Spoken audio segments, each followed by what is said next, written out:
How do you feel about a friend who has to go everywhere with you?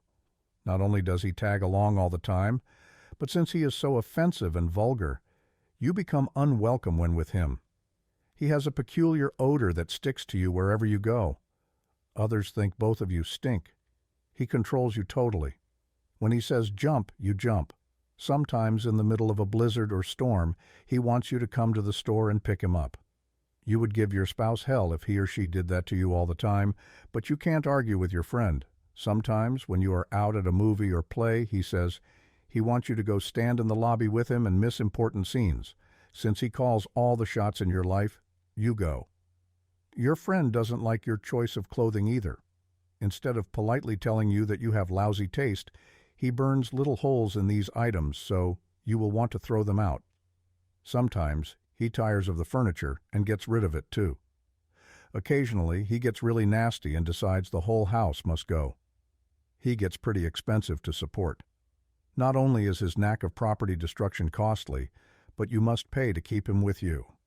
In fact, he will cost you thousands of dollars over your lifetime. And you can count on one thing: he will never pay you a penny in return.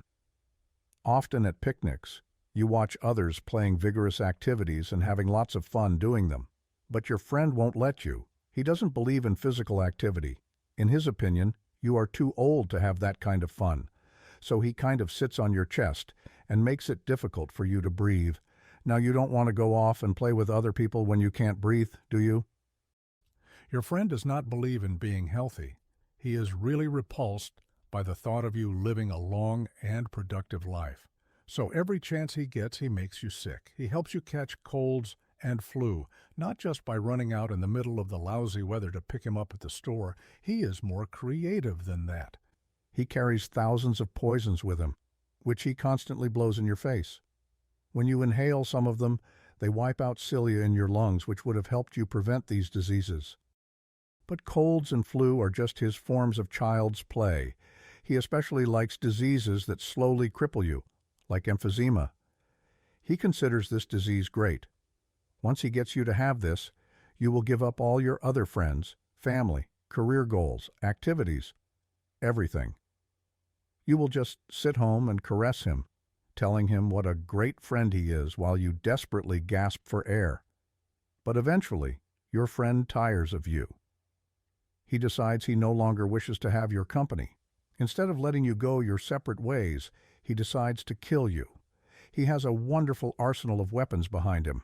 In fact, he's been plotting your death since the day you met him. He picked all the top killers in society and did everything in his power to ensure you would get one of them. He overworked your heart and lungs. He clogged up the arteries to your heart, brain, and every other part of your body. In case you were too strong to succumb to this, he constantly exposed you to cancer-causing agents.